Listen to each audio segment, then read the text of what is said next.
खुद तो बाहर खड़े रहे, भीतर भेजा पांचाली को।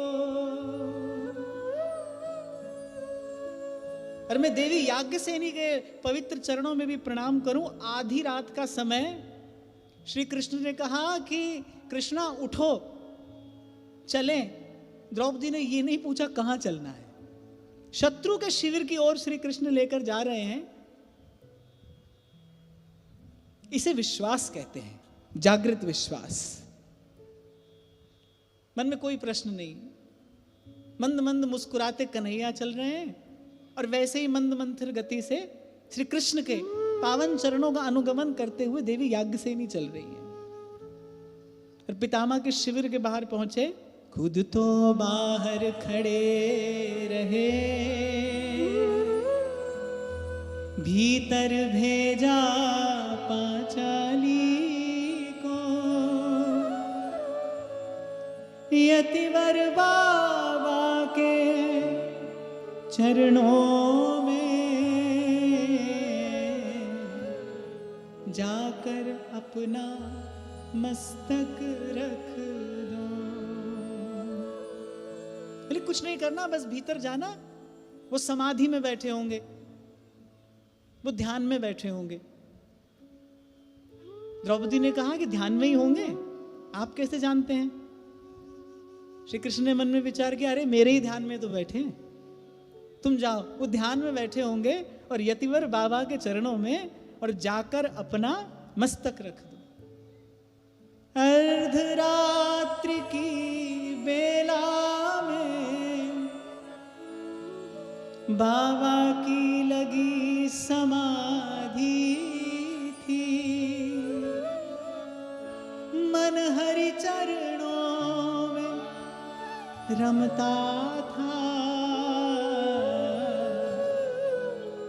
कहीं कोई न आधी व्याधि थी। बाबा ने देखा चरणों में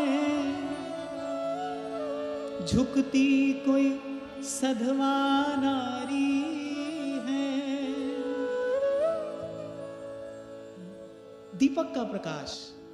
पितामह बस केवल अर्धनिमीलित नेत्रों से इतना ही देख पाए, कोई सधवा स्त्री है। सधवा पल को जो दर्शाती, तन पे पड़ी रंगी सारी है। आशीर्वाद मुख से निकला, सौभाग्यवती तू रह बेटी। मेहंदी का सुरंग ये हाथों से तेरे कभी नहीं छूटे बेटी। एक सधवा स्त्री को इससे सुंदर आशीर्वाद और क्या दिया जा सकता है? मैं वर देता हूं हे पुत्री, सिंदूर से मांग न खाली हो। सौभाग्य तेरा ये अटल रहे, तू पुत्र कुमारों वाली हो। द्रौपदी मुस्कुराई। अब लीला समझ में आ रही है। सुनकर द्रौपदी बोल उठी, बाबा ये क्या बतलाते हो? अब कह बैठे हो तो देख भी लो, तुम सत्यव्रती कहलाते हो। अरे आपने सौभाग्यवती भव का आशीर्वाद मुझे दे दिया और आप सत्यव्रत हैं, अर्धनिमीलित नेत्र पितामह के। अरे वो तो समाधि में बैठे हैं और जहां आधि व्याधि समाप्त हो जाए उसी स्थिति को समाधि कहते हैं। देखिए, अर्जुन से करने के लिए कहा भगवान ने, मां मनुस्मर युद्ध च, और भीष्म तो कर ही रहे हैं। भीष्म कर ही रहे हैं। मन हरि चरणों में रमता था और कहीं कोई ना आधी व्याधि थी। जैसे ही सुना द्रौपदी ने, सुनकर द्रौपदी बोल उठी, बाबा ये क्या बतलाते हो, अब कह बैठे तो देख भी लो,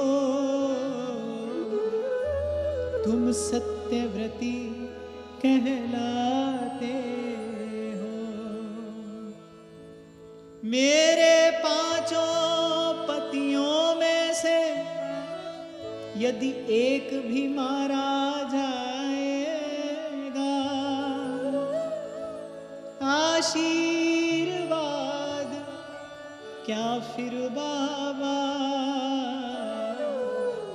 ये झूठा नहीं हो जाएगा। और कवि कहता है, भक्त कवि है, अब आया होश पितामह को।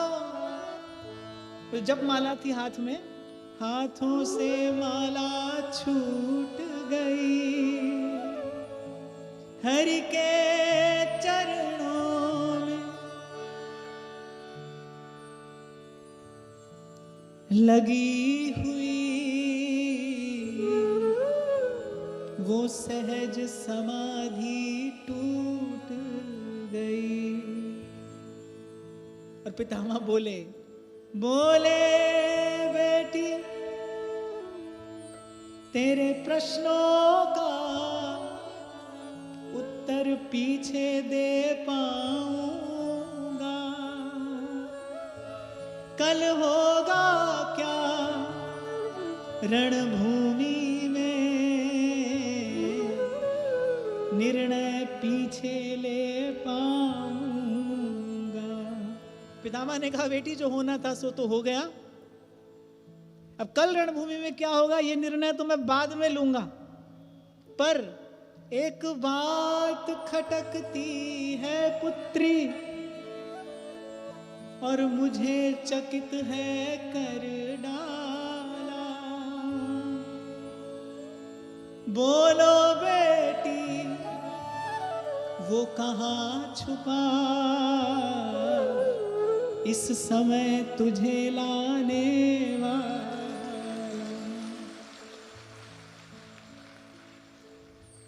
वो भी पितामह हैं।